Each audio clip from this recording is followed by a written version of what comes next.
Sizisoli nakanye ukuthi asibizele kule ndaba. Sizizwela ubumnandi bepresence kaNkulunkulu.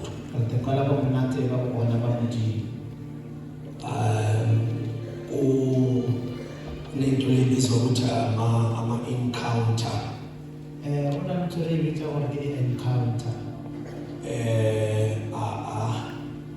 I generalize waleyo umuntu melabe ne-encounter. Iyona eletha i-impact empilweni yomuntu ekholwa. Umkhuleko wethu ukuthi umuntu abe nalo kabuzuzayo.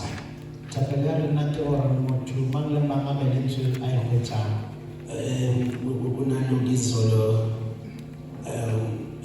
engikushilo kodwa umoya ngcwele uyakuletha nje makubingelela.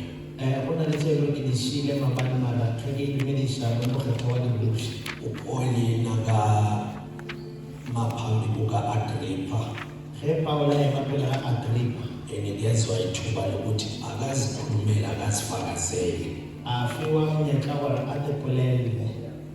Bese uyalandisa ngomlando wakho ukuthi umJuda umFarisi uthi nakakhuluma ufika la u-Agrippa athi ngendlela okhuluma ngayo cishe wangenza nabanganeno ngabayikholwa na kusele kancane.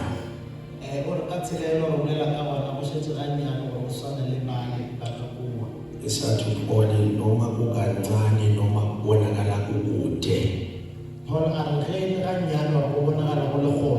Kodwa umthandazo nesifiso sami ukuthi ekugcineni nina nonke la anithi ukuthi nifane nami. Sanibonani bazalwane. Ngicela sifunde izwi likaNkulunkulu ngakhuluma okuningi okuvela kimi. Asifunde 2 Kings chapter 9, sifunde verse 30 up to 37. 2 Kings chapter 9 verse 30 to 37. Omunye asifundele First Chronicles chapter 12 funde u-32. Ngaqala ngaye lo First Chronicles bese ugcine ngo-2 Kings. First Chronicles 12 verse 32 reflecheka mahoshi awubedi chapter 9 verse 30 to 37. Nami uyakhona bazalwane masijabule kakhulu mina ngigijima ngimela phambili.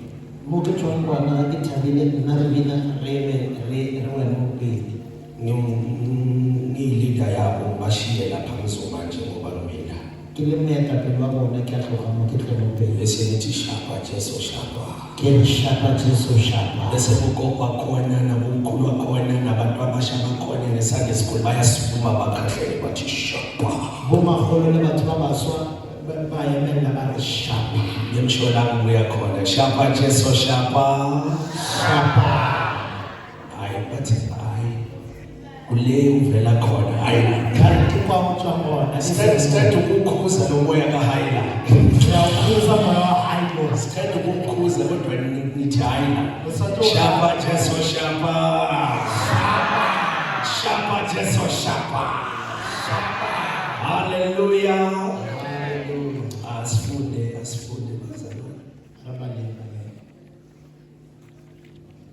Ngihloshwa isimo esingale ndlela kodwa ngiyathemba ukuthi uNkulunkulu uzasenzela ithuba kusasa.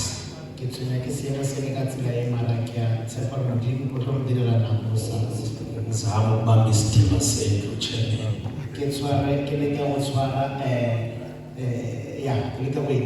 Mhlawumbe kusasa sizawukhululeka.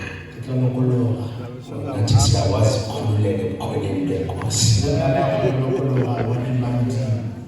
Into ingenza ngajiki manje ngihlushwa uSibiya ngithe uSibiya usibalo wami ngoba kaSibiya kodwa uvele wathi makaqeda ukushumayela wathi akusizisale nawo manje sengihlushwa nangendlela bekagida ngayo vele ngabona ukuthi lo sekagida phezulu kwami.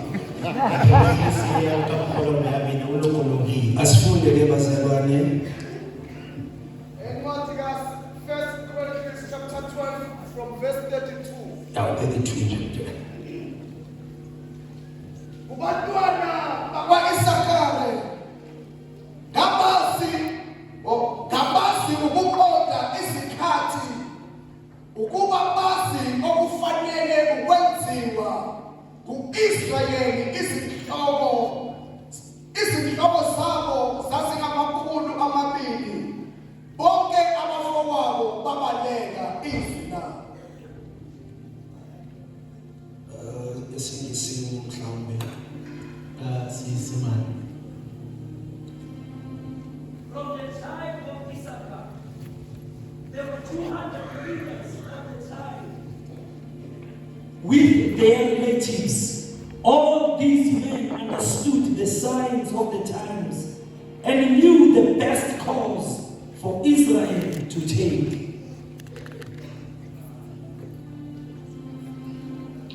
of when there's in Kings chapter 9 Bala verse 30 to 27. Mahosha Ubedi chapter 9 verse 30 to 37. Jehu arrived in Jezreel. Jezebel, having heard what had happened, put on her eyeshadow, arranged her hair, and stood looking down at the street from a window in the gate. She called out, "You, Zimri, you assassin, why are you here?" Jehu looked up and shouted, "Who is on my side?" 2 or 3 palace officials looked down at him from a window, and Jehu said to them, "Throw her down." They threw her down, and her blood spattered on the wall and on the horses.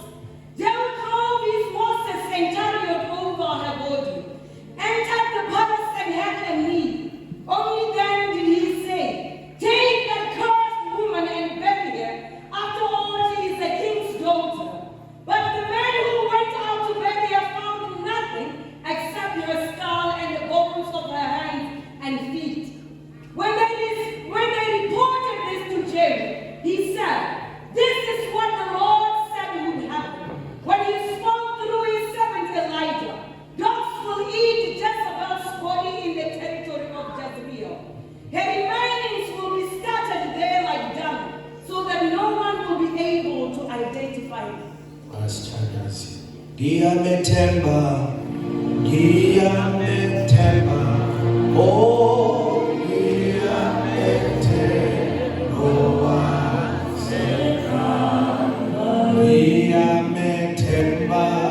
ngiyamethemba.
siyephi.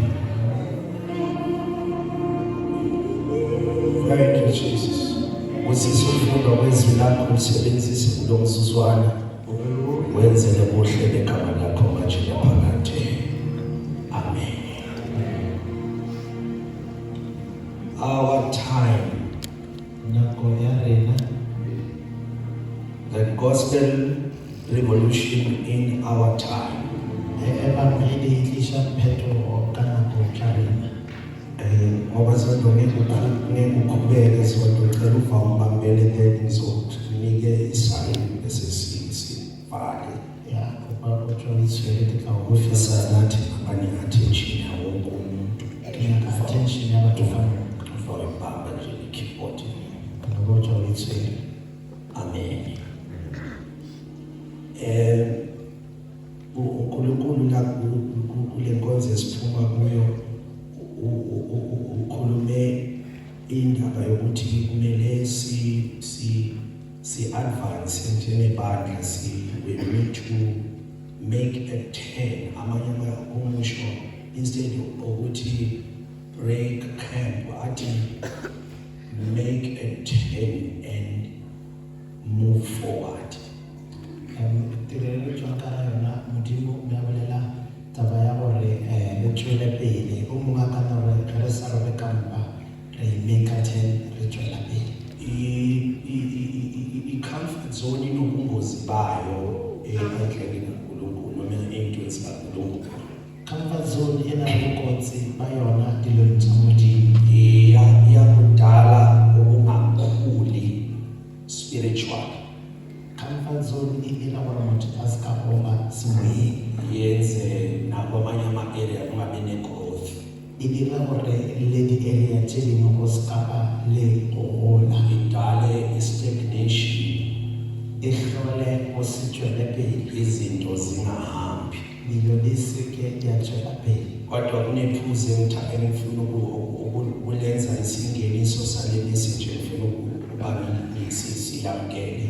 But there's a point that I want to make. Okunye ukuza ne-comfort zone ukuthi sendlulwa ama-divine appointments. Ntho e nngwe ka di-comfort zone e dira re fetwe ke divine Uma appointment. sihlala isikhathi eside kule ntaba yasehoreb sigcina sendlulwa ama-divine appointment. Jona dula nako e telele thabeng ya hore re feta ke go kopanela le modimo. Umthandazo wami ukuthi uma singakahambi singandlulwa i-divine appointment. Ke thapelo ya ka gore re seke ra fetwa ke the divine appointment. Now, ngokwesibhayibheli bazalwane ngoba ngifuna ukukhulumisa the last part of this thing ethi our time. Ngesibhayibheli uma ubheka isikhathi Ka sebebele re boledisha seripa sa mafelelo sa tlhokare ne abe mathathu noma izincazelo zesikhathi. ditlhaloso tsa nako ke tse tharo ka bebeleng. Uma utolika iBhayibheli esiGrekini Go tlhalosa bebele go ya ka segriki. kubalulekile lokhu ukuthi siqonde Go botlhokwa gore re go tsebe ukuthi iy'khathi zinendlela ezichazwa ngayo isikhathi nje akusiyo isikhathi. gore dinako go na le tsela gore di tlhaloswa ka ona.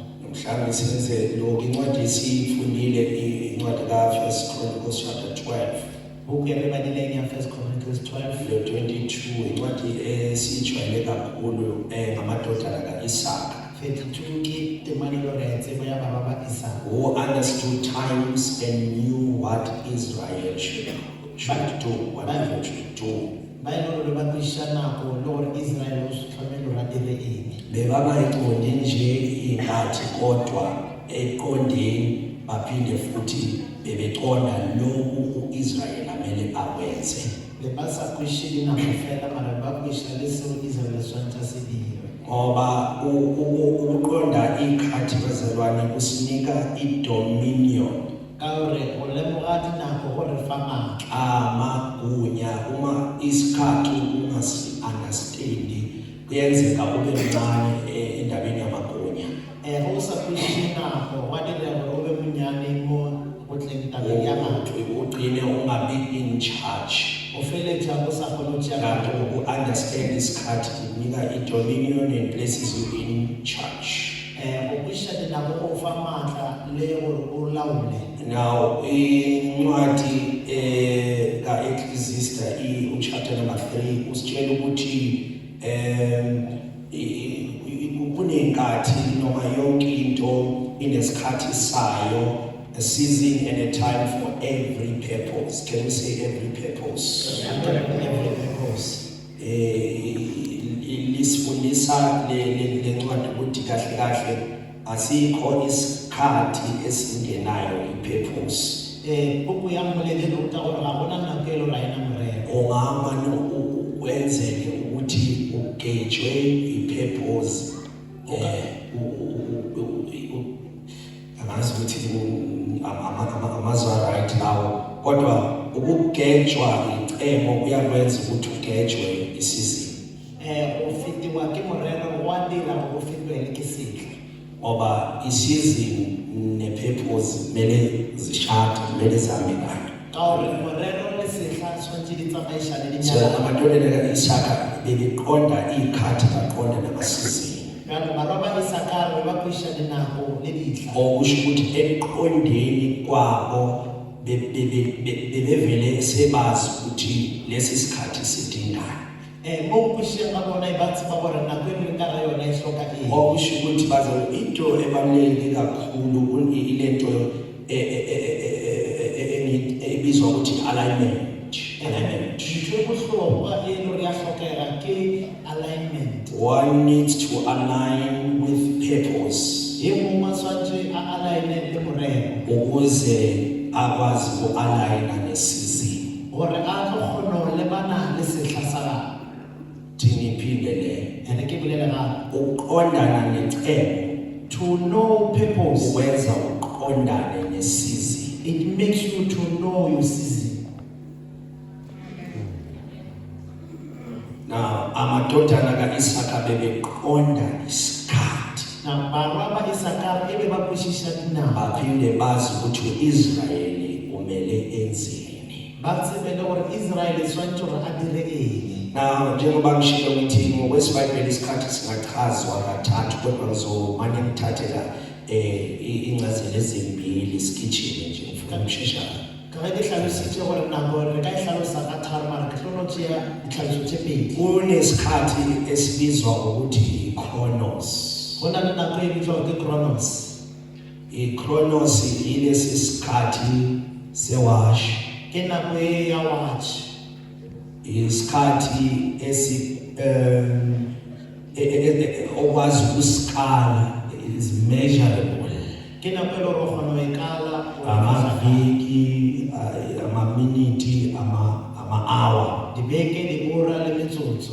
Now lesi sikhathi lesi isona esibekelwe noma ngathi okay, isikhathi esimeasurwayo, as I've said, Ka ge ke boletse gore ke nako e le gore o kgona go e kala. isikhathi esi-objective. Ke nako e le gore e objective. I-objective yaso lesi sikhathi uqhubeka siye phambili regardless yokuthi kwenzekani kuso. Morero wa nako ewe o le gore e tswela pele le e sa kgathale gore go direga Okusho eng. ukuthi asinandaba lesi sikhathi ukuthi kwenzekani, Se ra gore a bona taba gore go direga. ngoba sihleliwe siyaqhubeka asibuyele emuva. Ka se bea ka ntwe a e boele morago. Kanti kunalesi sikhathi ngithi ngivele ngene isikhathi esibizwa ukuthi i-kairos. Go na le nako ya re bitswa gore ke Kairos. Now uma sikhuluma nge-kairos sikhuluma about an appointed time. Ge re lela ka Kairos re lela ka nako ya maleba. It's a chosen moment in chronos. Ke nako e kgethilweng ka gare ga Chronos. Amanye amazwi isikhathi phakathi kwesikhathi, Gore ke nako noma ka gare ga nako. ngathi ithuba eliphakathi kwesikhathi. Gore ke monyetla o leng ka gare ga nako. Ngoba mhlawumbe ngifuna sibe niniqolele ukuthi ngifuna sibuye ngapha endlini yokukholwa ngoba seziningi lezi zinto ezichazwa ezinye ezingachazwa nangesibhayibheli kodwa singathi okwezwi likaNkulunkulu. Le tshwanele ke re boe ka matlong ya tumelo ka re tlhaloso ke tse ntsi. As I've said, Kairos is an appointed time, it's a chosen moment. Ka ge ke boletse gore Kairos ke motsotso e le go kgethilwe. Now, but abanye abakwazi ukukhuluma Kairos, it's when God decides to intervene in Chronos. Kairos ke nako e le gore Modimo o nyaka go tsenelela ka gare ga Chronos. Angidla sikhuluma ngoNkulunkulu, uNkulunkulu eyikhathini, uNkulunkulu akaphili esiphakathi kwesikhathi noma kalawulwa ikhathi kodwa unamandla okulawula ikhathi. Modimo ga a laole ke nako ra phele ka ra nako o na le maatla a go laola nako. That's why sithi nasikhuluma ngaye sithi akekho eni Ka ba ke re bolela ka yena ga re re o eme. sithi uNkulunkulu futhi akabi late Ene ebile ga a be lata. kodwa uhlala asesikhathini. O fihla ka nako ya maleba. Sanibonani bazalwane. So uma sikhuluma nge-divine appointment, as I've said, kule nto besikhuluma ngayo Bjale ge re bolela ka nako ya maleba go ntho e bolelang ka yona. ukuthi i-comfort zone iyamenza umuntu andlulwe ile sikhathi ile moment edivine. Ka comfort zone ya dira gore motho a fete ke motsotso e le go kgethegile. Ethi uNkulunkulu ekhethile to intervene esikhathini esimezwalwayo. A re Modimo a kgethile gore a tsenelele ka ra nako e kalwang. Kodwa ngoba abantu bahleli kakhulu ku-comfort zone bangaboni nanoma sekuyithuba elingafani namanye amathuba. Ka baka la gore ba dutse mo e le gore ba dule shebile gona ba se bone gore ye ke nako ya maleba and ga e tshwane le nako tse dingwe. And said ukuthi ikhathi lithi iBhayibheli yonke into inesikhathi sayo, in other words ine-purpose yayo. Ga le Bibele e bolela gore ntho nngwe le nngwe e na le nako ya yona, e ra gore ntho nngwe le nngwe e na le morero wa yona. Okusho ukuthi uNkulunkulu aka-intervene kulesikhathi sokuqala kungekho noma i-purpose anayo. Modimo ga a tsenelele go nako ya mathomo ge e ba le gore ga a na morero a na le mone. Vele wazi ukuthi uma lo Nkulunkulu ongalawulwa izikhathi ekhetha ukungena esikhathini Go tseba gore Modimo e le gore a sa laoleng ke nako a kgetha go tsena ka gare ga nako. kusuke kunento afuna ukuyenza. Go na le ntho e le gore o nyaka go iphethagatsa. Ngiyalingeka ukukhuluma amazwi akukhulunywa uJobe eseqonda kahle kahle icebo likaNkulunkulu ngaye. Ke nyaka go bolela mantswe a boletseng ke Jobe a buisa morero wa Modimo ka yena. Understand ukuthi uNkulunkulu uyakwazi ukungena esikhathini sakho la konke kuhamba kahle kodwa athi intervene esikhathini sakho. A buisa gore Modimo a kgone go tsena ka gare ga nako ya gago le disepela ga Ngizwa uJobe eserepa impilo yakhe the last chapter uthi sengiyazi ukuthi wena uNkulunkulu ungenza konke. re ba ge a ruma taba ya gore ke a tseba Modimo gore wena o ka dira dilo ka mone. Bese athi ngoba necebo lakho lingevishwe. A re le morero wa gago o ka se tswile wa thijwa. Uyabona ukuthi uJobe ufikela eqonda khona ikhathi Wa bona Jobe o fihlile mele go buisa dinako. aqonda necebo A buisa le morero. waphinda waqonda lo onamandla okulawula ikhathi A buisa le ena le maatla go laola dinako. ukuthi sometimes uyangena esikhathini sabantu Gore ka dinako ba tsena ka gare nako ya batho. kanti kukhona afuna ukukwenza. Gantsi go na le ntho ya ka go iphethagatsa. Uma benginasonke isikhathi bazalwane bengizogijima ngiqhubeke but kunaloko engiqonde kona. Ke be ke na le nako be ke tla tsena le But ngiyayizwa emoyeni wami ukuthi leli weekend nalesi sikhathi uNkulunkulu asibizele kuso ke a ikwa mo moyeng gore yona weekend le nako e Modimo a re biletseng go yona. hayi asifani nezinye iy'khathi. Ga e tshwane le dinako tse dingwe. Uma benginawonke amandla bengasho ukuthi this is a divine appointment. Ke be ke na le maatla ka moka be ke tlo bolela gore ye ke nako ya maleba. Kunalokhu uNkulunkulu azokwenza futhi uzakufeza empilweni yakho. Hona le ntho Modimo a tla go e dira le tlo e phethagatsa bophelong ba gago. Njengomakhelwane uthi ngiyayizwa lento ukuthi ukhona uNkulunkulu azokwenza. Botsamagela le re ke a ekwa ntho e Modimo a tlo go e dira. Mbambe wangapho uthi ukhona uNkulunkulu azokwenza ngiyakuzwa. Zwana ba lehlakore le lengwe mo motho re ke a ekwa ntho gore Modimo o tlo e dira. Bazalwane baba sikhuluma nabantu abasha la. Ka re bolela le batho ba baso. Kumele abantu abasha bakwazi ukuthi bayi-own lento eyithi this is our time. Batho ba baso santse ntho ya gore ke nako ya rena e be ntho ya bona. Kula ngigijimise khona lokho ngigijimele lapho ukuthi mele bakwazi ukuyi-own lento ukuthi isikhathi sethu lesi. Ke kitimetse mo re santse ba ina o le ntho gore Uma ke abantu nako ya abasha, rena. when young people say it is our time, Ye batho ba baso ba re ke nako ya rena. mele sigijimele la embhalweni. O santse re kitimele ka mo bana mangwana. Sibheke ukuthi isikhathi sini Re lebelle gore ke nako mang e. bese futhi sibuza ukuthi kuso lesi sikhathi uNkulunkulu uthini ngomuntu omusha. Re nyake le gore ka gare ya nako e Modimo o reng ka motho o moswa. Ngoba akwenzeki ukuthi uNkulunkulu kungekho lokhu anako ngomuntu omusha. It is impossible gore Modimo thona le yona ka motho o moswa. iBhayibheli encwadini kaJoel chapter number 2 verse 28 Joel chapter 2 verse 28. likhuluma ngezinsuku zokugcina. Ibulela ka matsatsi a bofelo. Ukuthi kunalokhu uNkulunkulu bona ensukwini isikhathi leso zokugcina kunalokhu uNkulunkulu afuna ukukwenza. Ka gore matsatsi a bofelo e leng nako go na le ntho e Modimo a nyakang go e Uthi dira. Joel uthi uNkulunkulu uzawuthula umoya wakhe phezu kwenyama yonke. Joel gore Modimo o tlo tholola moya wa gagwe godimo ga nama ka moka. Akaze ukuthi abantu abasha uba more specific about young people. Wa bona o ba specific ka batho ba baso. Athi bazawuprofetha, Gore ba tlo profita. bazawehlelwa amandla kaMoya Ngcwele. Ba tlo wela ke matla mo Number bofelo. 2 bazawuprofetha. Sa bobedi ba tlo profita. Now mawufunda incwadi yeZenzo chapter number 2 Go ba ka tubiyele tiro chapter 2.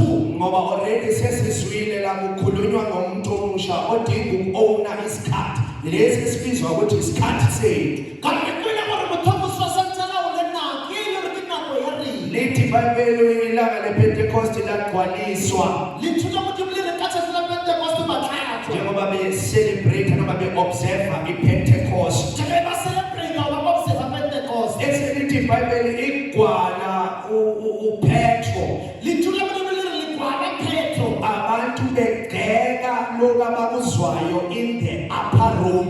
Batho ba nyaka se ba se kwang ka hara kgoro ya Ngoba Modimo. entweni kamoya kuya ngokuthi upositioned kuphi. Ka re ntho ya moya o ya ka rena o eme kae. Uma ungekho kuyo kuba lula ukuyigxeka, Go se bona go yona o bonolo gore o e lebelle fatshe. kodwa mawukuyo uba ne-interpretation ukuthi iyini lento eyenzekayo. Empa ga o le go yona o kgona go e hlalosa gore ke eng ntho e diregang. Abangaphandle bathi badakiwe laba baphakathi. Ba ka ntle ba re ba takile ba leng ka gare. Na ayiqali encwadini yeZenzo lento le.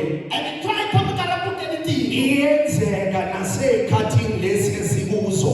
Le nako tse re leng ka ga tsone ya tirelo. Yenzeka abantu abangekho part of imove kaNkulunkulu bayigxeke, kodwa uma be part of the move they have a better understanding and interpretation. Ya direga gore batho ba se ka gare ga tshikinyego ya Modimo Okay. ba inyatsa. Futhi uPetro labantu abadakwanga. Ba ita gore batho ba ga ba sotang.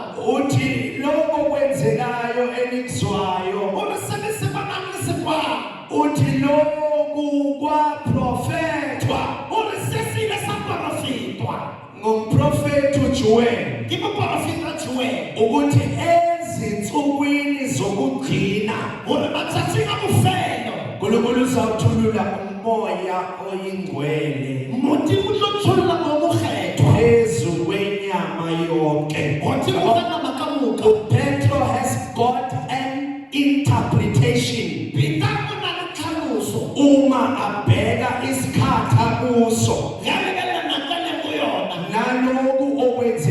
esikhathini akuso. le seo se direga ka nako ya le mo yona. UPetro ubona i-fulfillment of a promise. Petro o bona tswelelo ya tshepiso. Akaboni isimanga, akaboni umhlobo. Ha bone mohlolo.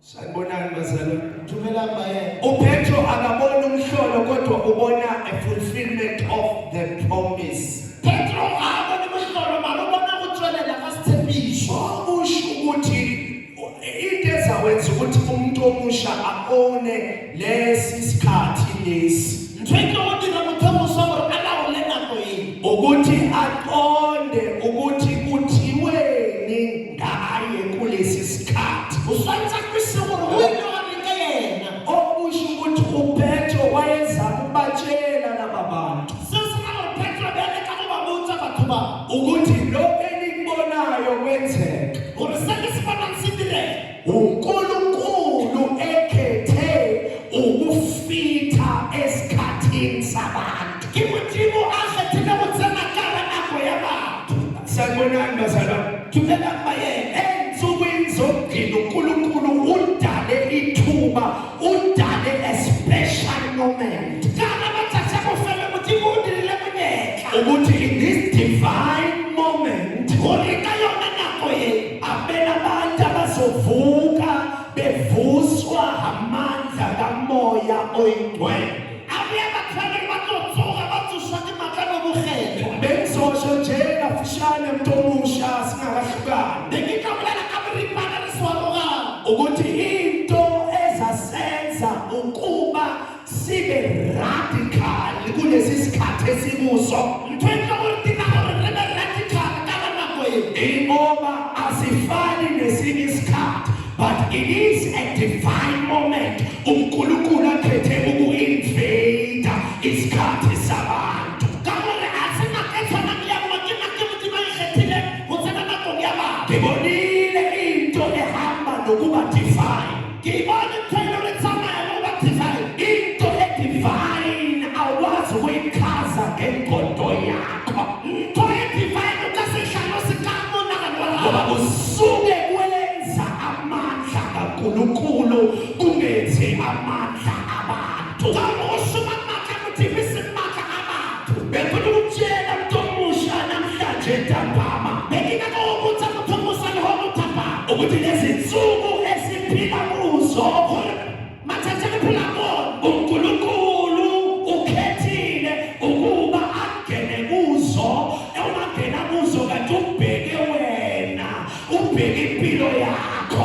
Modimo o kgethile go tsena ka hara nako e ka baka la gore a lebeletse bophelo ba gago. Ngizwela ahlohlobelelayo athi yizo lezo nsuku okwaprofethwa ngazo. Ke kwa motse a opela a re ke ona matsatsi a ne wa porofeta ka ona. In other words, abazosukuma benze kulezi nsuku abazenzi kodwa uNkulunkulu uyosuka enza ngabo.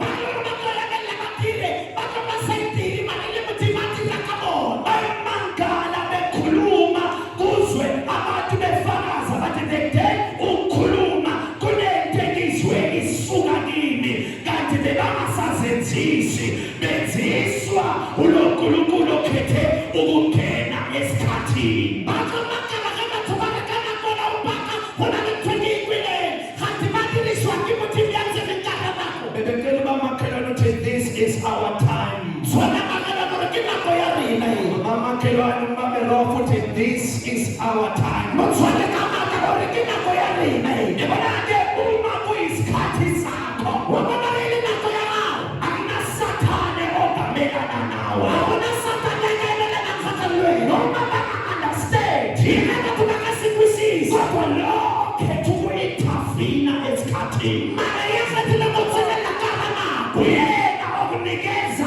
i-boldness yokuyenza lento. Ke yena o fang sebedisa o e dira ntho e. usathane uyomangala. Satane o tlo makala. Akusuye lo was a coward. A re ga se yena yo e leng gore ke legona. Usitholaphi lesipida naso? O se hwetša kae sebedisana le sona. Ngikuzwa uphendula namhlanje. Ke go kwa boaraba le ho.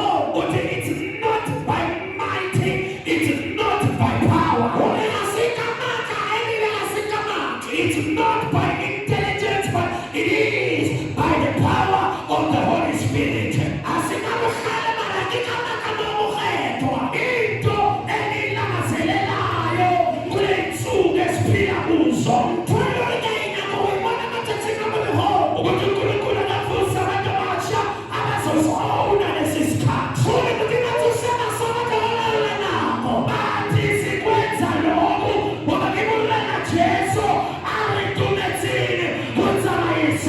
isifakhele. Manje siyawenza lokho ngoba uJesu esivumele ukuthi silande isifakhele. Ngizwile uZakariya akhuluma noZerubhabheli. Ngibile Zakariya ulela noZerubhabheli. Athi intoni le ntambo emi phambi kwakho? Angithi intamo emi phela ngawo. Intoni le nto emi phambi kwakho Zerubhabheli? Ngithi emi phela ngawo Zerubhabheli. Lalela lonke i-foundation. Thekethekele ubabele mtheo. Uyaphinda icethele. Utela phela ifethe ntwe. Ngani yenze namandla akhe. Angasikile amandla by the power of the Holy Spirit. Iphakamake bakuphethwa. Kamoya igcwele. Kamoya omelela. Into esiyilapele. Ntwala ilaphethe. Ukugcwaliswa namandla. Kamoya igcwele. Yokhathwa kamake bakuphethwa. Sikamele ukugcwaliswa ngamandla kamoya engcwele. Re nyaka o tlatswa ke maatla mo mokgetho. Mawufunda uchapter number 3. Go bala go chapter number 3. Wayo incwadi yezenzo. Yeyona phupho yetilo. iBhayibheli likhuluma ngekhathi lapho another divine time. Bibili ibolela ka dinako ke yona nako e nngwe gape ya maleba. Ebizwa ukuthi it's a time of refreshing. E bitswa gore ke nako ya go thoma ka Just iso. look at it, a time of refreshing. Ke Funisula go lapho. tsamagela ke nako ya psafatso. A time of refreshing. Nako ya psafatso. Abanye amahumusha athi a time of revival. Ke nako ke ka tsene mo ya ke nako ya Abanye tsoseletso. amahumusha athi a time of restitution. Tsene mo ya ke nako ya go busetsa dilo morago. Abanye amahumusha athi a time of restoration. Tsene mo ya ke nako ya go busetsa dilo sekeng. Now, ivela philento le. Bjale ntho e tswelele kae? Ithi iBhayibheli before uJesu abuya. Pele ga Jesu a boa. Ezolanda ibandla. A tlo lata kereke. Bene bena this divine moment. Santse go be le nako taba ya nako e. Bene bena le hour yemvuselelo. Santse go be le ura ya tsoseletso. Bene nanelake lemvuselelo ayoqala ezweni. Tshegetsa tsoseletso ya thoma lefatsheng. Kodwa iyoqala phakathi ebakheni. Yo thoma ka gare ga kereke. Izosusa ijwayelo. E tlo tlosa setlwaedi. Imvuselelo ezolungisa umakoti. Ke tsoseletso e tlo go lokisa makoti. Ngoba umoya oyingcwele ufana ne-headcloth. Ka gore maemo ga e tlo go tshwana le stroke. Umayinda irobo likamakoti. Yena o hlokometse roko ya makoti. Ukuthi alinawo amabala yini. Gore ga le na mabati na. Ukuthi alinayo insila yini. Gore le na ditšhila na. Ngicela ukuyisho lento. Jehova o e bolela ntho e. Ukuthi imvuselelo kamoya oyingcwele Tsoseletsa mo mokgetho. izolungisa irobo likamakoti. E tlo lokisa roko ya makoti. Ngoba asibuyanga lapha. Ka gore ga re a boa mo. Siyahamba. Re a tsamaya. Re a tsamaya. Re a tsamaya.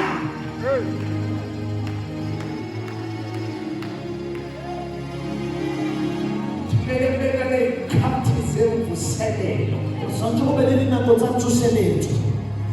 Moya oyingcwele avizithe amashefu agcina kudala ukuvizithwa ebandleni. Mo mokgetho a etele diraki tse e leng ke kgale di le tebulwa ka ga kereke. Angene kumakhona okungangeni muntu kuwo. A tsene ka hara dikhotlo tse e leng gore ga go tsene motho ka ga tsone. Athintithe alungise umakoti. A thinte a lokise makoti. Bezalwane ngifuna ukusho ukuthi as we say, this is our time.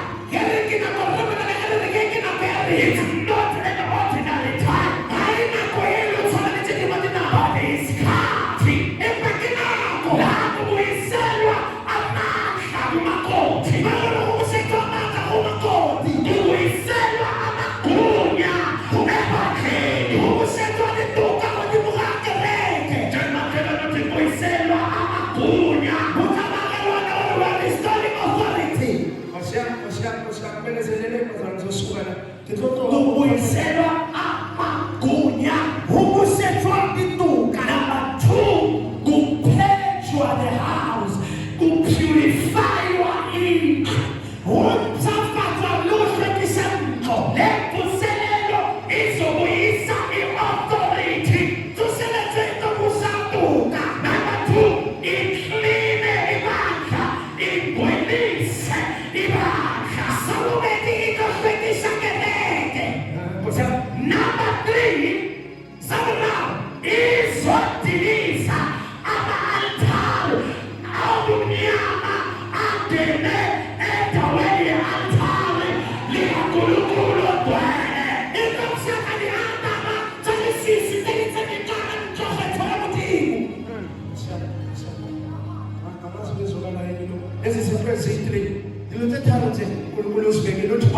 modimo di belo sa mathomo kule mvuselelo le ka la tsoseletšeng kule revolution le ka bana phetolo le kukuyobuyiselwa ihluthulelo banikazi uyobusonikiya litlishobe batsona abantu abahlelela abamazi ukuthi banikiwe lehluthulelo bona nabakhona ukuthi babasazi bafile dikhiya nje ngingayiprova lento na ngengayiprova umoya ingcwele uyehla mamukhetho wathawuwa eJerusalema uthawa kaJerusalema ebandleni lokuqala kana phutha wamathomo bese lithi iBhayibheli uPetro uyavalelwa lithukamleleli Petro watswalele uvalelwa etilogwini utswalelwa kalahadrom kodwa ibandla ibageleke elisemagunyanyana elikatukeyo ethetholelwe ilazwe lethu ibandla kutheko nababhizi namakhiya lakhoma nakulekhiya betholele batilantwe ibandla lamemeza ngebekeyawelela lithi nobevalelwe ililazwe lethu uyakhululwa wayokulile ingelosi esimaneloyi ayehla athawuke ingelosi lingeloyi athawuke awenze nje akwenze Jesu akala mashata nabayana I want to show something in Sugar Ramadan. Ini Prophet uprofeta Elijah ubona abaprofeti bebulawa ey'bonisele yedwa uba amaprofeta babulayiwa bona sithathunusi ungacompromise kuyenzeka uvele uyibone ngathi usele wedwa kangosa compromise kwabile kubona karo sithathunusi uselija kill me oh God let me die Elijah ukuthi kumpulaye ngcono ngife ukawulekiwe ngoba mfazi ubizwa ukuthi uJezebel kabisane yalitwa ukuthi Jezebel ubabulela abaprofeti bakho ubalele abaprofeta bakho uthi Elijah ngikhathele Elijah ulikelapile uthi ngikhathele angisafuni ulikelapile angisahona ngizokhuluma nebandla ukawulele ngereke bo bakhona abaprofeti babona abaprofeta abashaywe isitha babethule inkisila babona kungcono babeka amajobe babona kulekole nabiyeshoko kodwa lalela ekathele nja umoya ingcwele moya mukhetho revival of ministries and gifts yelo tuseletha ditilelo lipo kunabantu abavusayo la unale maphaka wamatsusha bo uthi vuka Elijah ulivuka Elijah vuka uhle suka uhle ngoba indlela akenzila isesayitha esaliyendelele njengoba nimila kumengiye mimo sizovusa abaprofeti rekotusa maprofesi sizovusa abakhakeli rekotusa mayakeli sizovusa ama-intercessor rekotusa mayintasesa rise up oyemelela wake up rise and shine umukhaze the glory of God libakona kudini has risen upon you liwenza ukuthi kungawo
I'm talking this.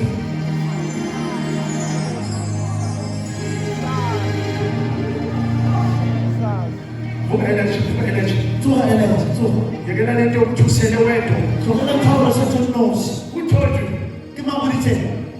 Who told you? Ke mang o ditse? Uthi njengoba ebabulele uJezebeli abaprofeti. Gore Jezebel a bolele baprofeti. Saba nabaprofeti. O ka sala baprofeta ba bang. Who told you? O boditse ke mang? Ba bang ababulala. Le ge a ka ba bolaya. Bakhona bona abayinza ikaJehova. Bayibone ke mosadi wa ke masebenzi. Bakhona bona abafihliwe. Bayibone ba o dile. Supakataya. Thank you, Jesus. Abafihliwe. Abudile. Balindukula. Bayene kuwuthelethu. Moyo wengwane. Moyo mukhetho. Moyo wengwane. Moyo mukhetho. Babule. Babule. Babule. Uthelethe. Ifinde thuna. Baswekethe lihono.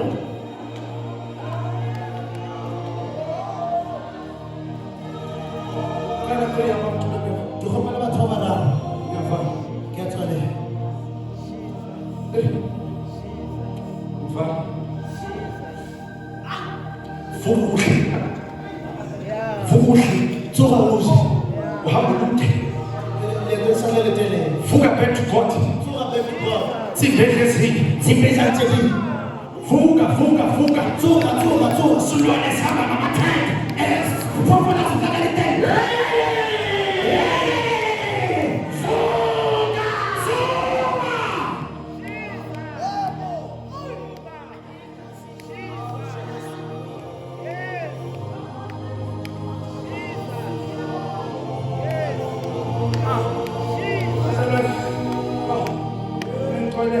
Into yami ayinomoda kahle. Tshwanela ena mota ka motho. Kodwa leyo ngaba nayo unento ayikhuluma. Mara ke se tshwanela mo a tshwabelela. Kweleleni ngilalele yena. Gopela le tshwana ke theletse yena. Ngizalwane mama. Bazalwane ba. Kunala uNkulunkulu abanomusa for his house Go na le ba gore Modimo o ba le morao for ntlo ya gagwe. up to a certain level. Go fitlhela maemong a itseng. There was a problem in the royal house. Go ile ga ba le bothata ka re nna bogoši. Endlini ka-Ahabi. Ka ra ntlo a gagwe. uNkulunkulu elobe emenzela umuso Ahabi. Modimo a diretseng Ahabi morao. Ethethe inkosikazi who was a pagan worshipper. A tsere mosegomagadi e leng gore o tlhakela badimo ba Le sele. nkosikazi elizwa ukuthi uJezebeli. Mosadi a bitswa gore ke Jezebel. uNkulunkulu waba nomusa. Modimo a ba le morao. Bana uma uNkulunkulu la eliliza lesisiprofeto ngale ndoda ethi mono ngife. Ge Modimo a tsweletsa seporofete ka bona re go kaone re ke God was fed up nendlu yaka-Ahabi. Modimo o ya lapisitswe ke tlala. Ngoba endaweni ye-authority besegcwele abathakathi. Ka baka la gore ka ga tulo ya toka go be go tletse baloi. Ngoba le ntokazi okuJezebeli beyingakhulumi kakhulu kodwa beyi-influensa kakhulu. Mosadi o ba le ke Jezebel o be a sa bolele gagolo mara o be a laola gagolo. Enye yezinto ezawuvimba ekuvuselele ekhaya. Ntho nngwe ya dineto le tlo thibela tsoseletso e. Ama-influence esiwavumelayo entweni kaNkulunkulu. Ditaolo tse e leng gore di dumelela godimo ga ntho Modimo. uJezebeli akakhulumi kakhulu. Jezebel does not talk much, Ubuya nesithiko uJezebeli. but he comes with a God. Unendlela yokuya enhliziyweni ka-Ahabi. O na le tsela ya go tsena ka lapeng ya Ahabi. By time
modimo be a tennwe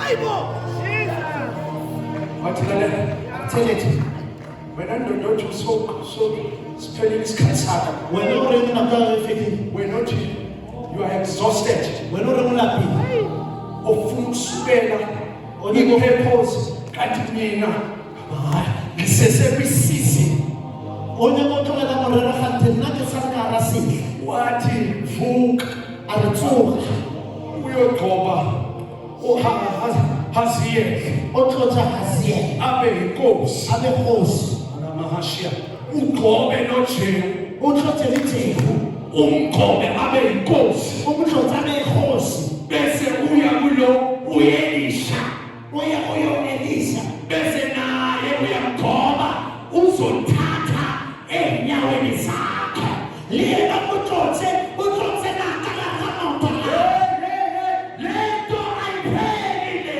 yayiphelile from generation to generation into asihlolene kwesizini kunabantu Jehova abagcobayo kunabathokozi bakaXhosa kunabajehu abagcobayo kunabathokozi bakaXhosa kunabaelisha abagcobayo kunabaelisha bakaXhosa yini ndaba kini na indlu yasekhosini isitarisele authority irekisekaduka sekulawula mathathu entweni kaNkulunkulu namathamudini kodwa namakha yabuya emamatamu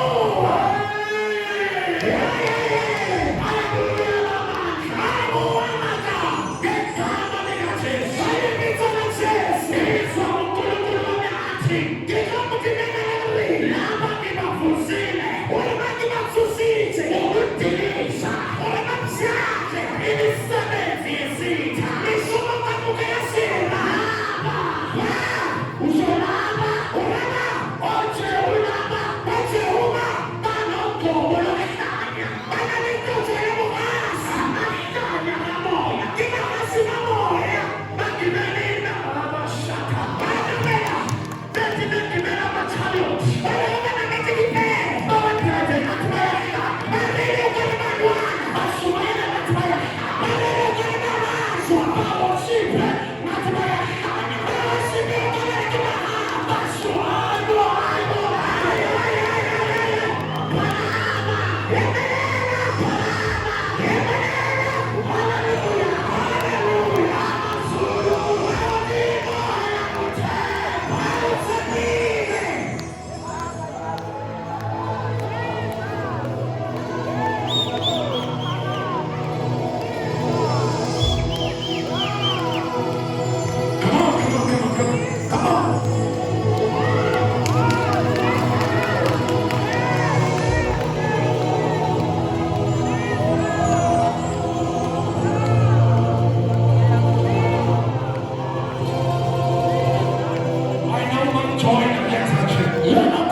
It's your time, it's your season. So let's go time, guys. Close your eyes in the presence of God.